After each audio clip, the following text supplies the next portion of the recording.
So no, there's a difference between being vastly outnumbered but still fighting, on the one hand, and having surrendered for the sake of the status quo and then rationalizing what you did after the surrender. The latter happened because Rabshakeh rode up to our walls and he taunted us and hurt our feelings.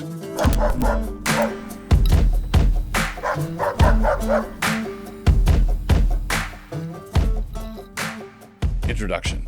I was in a recent discussion with Dr. Vishal Mangalwadi, and he used a phrase that hit me with some force. He said that American Christianity was quote-unquote a defeated religion. That discussion can be found at the bottom of this post if you want to check it out. And of course, there is a sense in which this is not true at all, and could not be true. The gates of Hades, our Lord said, was not going to be able to withstand the onslaught of the church. The long war will eventually be won, and God's praises will be offered up from the rising of the sun to the going down of the same, Malachi 1:11. That includes here in America. But it is in fact a long war, and just because the war will eventually be won does not mean that there can be no defeats. There will be particular defeats in particular battles.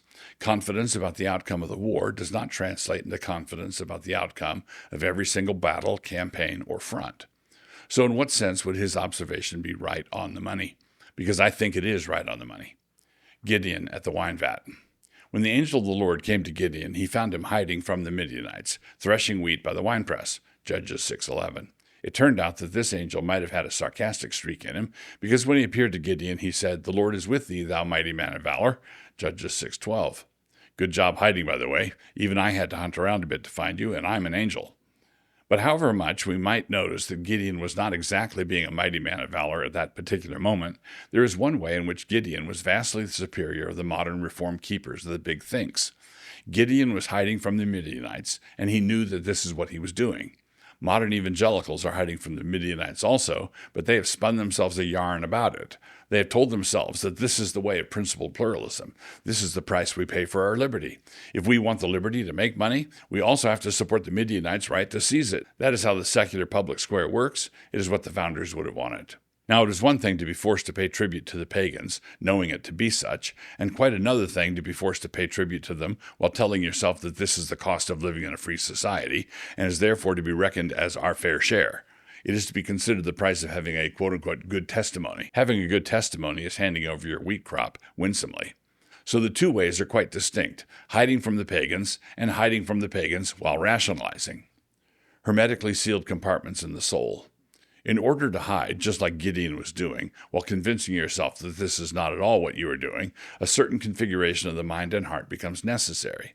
And that configuration is not healthy or integrated at all. Whatever we say about principled pluralism, in order to make it work inside the Christian mind, it is closer to principled schizophrenia. The Anabaptist says that he is not going to bear the sword, that it is not lawful for him to bear the sword, and so he is going to go out into the countryside of eastern Pennsylvania in order to drive a plow instead. This is an error, but consistent. The modern Reformed advocate of the Reformed variant of this, R2K and such like, has to do all the withdrawing inside of his own head. Not only does he withdraw from the world inside his own head, he also manages to remain in the world inside his own head. And on top of that, he remains in the world out there in the world too. He is playing tag with the devil, and base is this cluster of exemption thoughts inside his head. Whenever he's about to be tagged by some sprite, he grabs base, the tree that we might call the tree of the knowledge that this world is not my home. But this cannot be done unless you have different parts of your soul hermetically sealed off from each other. Stephen Wolfe recently highlighted the absurdities that can result from this. Unlike the Anabaptist, the R2K position would hold that it is lawful for a Christian to become a magistrate, and indeed lawful for him to become a chief magistrate. In this position, together with the other lawful magistrates, he could declare war, conscript citizens for that war, direct the conduct of that war, determine to use nuclear weapons, decide the terms of surrender, and so forth. Momentous decisions, in other words. Because these R2K men are not Anabaptists, they would think that all of this is legit. But then they would also say that this magistrate could not decide that the citizens of his country needed to take Sunday off because it was the Lord's Day. That would be way beyond the limit and an example of ecclesiastical tyranny. Thus far, Wolfe's objection. But there's another problem with this as well. All the activities he's conducting as a magistrate need to be sealed off from the part of his brain that believes that Jesus rose from the dead. Deciding whether or not to use nukes has to be decided on the basis of the Noahic covenant and natural law. The part of him that is making all these decisions cannot in any way be informed by or even remember what he was reading in Deuteronomy that morning. If he gathers any wisdom from that source, he's an aspiring Ayatollah. But of course, as we shall see in a minute, if magistrates are not under the revealed law of God, what could possibly be wrong in becoming an aspiring Ayatollah? Which brings us to Darryl Hart. Darryl Hart believes that Christians should disobey the magistrate if the magistrate requires them to disobey God. So far, so good. But, however, quote, Nero did not violate God's law if he executed Christians who obeyed God rather than man. If Paul continued to preach after the emperor said he may not, then Nero was doing what God ordained government to do. Christians don't get a pass from civil law just because they follow a higher law. DGH. Hart holds that when it comes down to the pinch, Christians should disobey, but they should also be willing to take their lumps. Quote, if a law is unjust or if we must obey God rather than men, then we suffer the consequences of disobedience. That's what the apostles did. They didn't form political action committees to overturn Roman laws. DGH. Sure, they didn't form pacts to overturn Roman laws. They had better things to do, like disobeying the Roman laws. And as the church grew in authority and influence, because God was blessing their disobedience, a time eventually came when the emperors had to acknowledge that this isn't working. Now, Hart's position, as stated above, would require that Constantine's decision to stop persecuting Christians was a matter of common prudence and not a moral decision at all. It would have been lawful to continue persecuting them, and it was lawful to stop if he wanted. He was in charge, and so could go either way. But if that is the case, then it would be also entirely lawful for him to start persecuting pagans, right? And then it would be their turn to start taking it in the teeth. Incidentally, I'm not saying anything about what the historical Constantine did or didn't do. We're just using him as a handy tool for illustration. To anchor the point, let us talk about Daniel and a different empire. Let us talk about what Darius did after God delivered Daniel from the lion's den. And the king commanded, and they brought those men which had accused Daniel, and they cast them into the den of lions, them, their children, and their wives. And the lions had the mastery of them, and brake all their bones in pieces, or ever they came to the bottom of the den. Daniel 6:24. According to Hart, this was entirely copacetic as well, because Darius was in charge of the lion's den. Daniel disobeyed, and so in accordance with the law, he had to go to the lions. The men who schemed against Daniel displeased the king, and so they needed to suffer the consequences of that displeasure. We all should watch this with equanimity because Romans 13. According to Hart, if it is lawful to punish Christians for breaking the law, even if the law is a pagan law, then it would also be lawful to punish pagans for breaking the law, even if the law is a Christian law. So then, so far from providing an alternative to Christian nationalism, Hart has actually provided us with a rationale for a Christian nationalism with no breaks. Quote, if I break the civil law, I should be punished. God gave us authorities to uphold the law and maintain order and peace. It's disorderly and unpeaceful if you think you can pick and choose which laws to obey because you have Jesus in your heart. DGH. But if we don't get to pick and choose just because we have Jesus in our hearts, then the secularists don't get to pick and choose just because they have James Madison in their hearts. We all need to do as we're told, right? Or suffer the consequences, right? And all of this can be reduced to higher levels of absurdity in just minutes.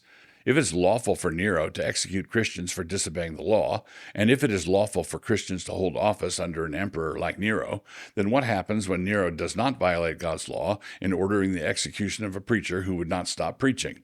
The preacher was also not violating God's law because he was willing to take the punishment. But when Nero gives the order, he gives the order to some functionary, and it is lawful for Christians to hold office among those functionaries.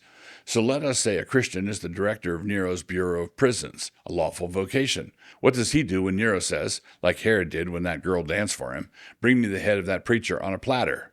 The preacher is an elder in this functionary's church. Nero is not breaking God's law by killing a Christian preacher. The preacher is not breaking God's law because he's willing to sacrifice his life in order to obey God. The emperor gives the director of prisons a lawful order, and Darryl Hart has assured him that Nero is not out of line for issuing the order. So is this man out of line for executing his own pastor? Because his pastor continued to preach the gospel. If not, why not? If so, then why? As Joe Biden could say, come on, man, the glory of limited government. I think I may have figured out why a number of Christians are so freaked out about Christian nationalism. I said above that Hart's position allows for a Christian nationalism without any breaks. But this is not because of anything inherent in the positions of Christian nationalism. It is because Hart himself is a statist. This is because of something inherent in his view of the power of the state. He believes that Nero has the rightful authority to ban the preaching of the gospel. Such monstrous folly would be within his purview. But if something like that is under his authority, what wouldn't be under his authority? So all of this is because Hart is a statist and believes that the state has no brakes. That being the case, he thinks that certain drivers that he would consider poor drivers should not be allowed to get behind the wheel. But that's just a personal opinion of Hart's and not a principial conviction. Other people think that Christians would be totally within their rights to summon up a Protestant Franco. Relax, it'll be totally great. So if such Christians gain control of that state beast, then we should all invite Katie, as they say, to bar the door. But actually, Christian nationalists don't want to seize control of the state beast as it now is. Christian nationalists want to get the state back within its assigned limits. A central feature of Christian political theory is the glory of limited government. Think of it as theocratic classical liberalism. And yes, this is a Puritan koan. Theology as rationalization. So the Christian faith in North America is currently a defeated religion because we have rationalized our marginal status in a country that we built. This is nothing short of a staggering loss of faith. We have numerous theological traditions and theologians who are adept at rationalizing the condition we are in. This is handy because if the condition we are in can be successfully rationalized, then we need not be troubled to do anything about it. But what can be said to the objection that you Christian nationalists are part of this, right? We are in North America, and so we are part of this defeated religion, correct? No, not exactly. It is true that we are all living under the same conditions. David French, Russell Moore, John Piper, Eric Metaxas, Stephen Wolfe, Joe Rigney, Scott Aniol, Jared Longshore, Al Mohler et al. All of us went through 4 years of Biden and are now in the midst of the Trump recoil. We are all dealing with the same situation on the ground. We are therefore all in the same boat.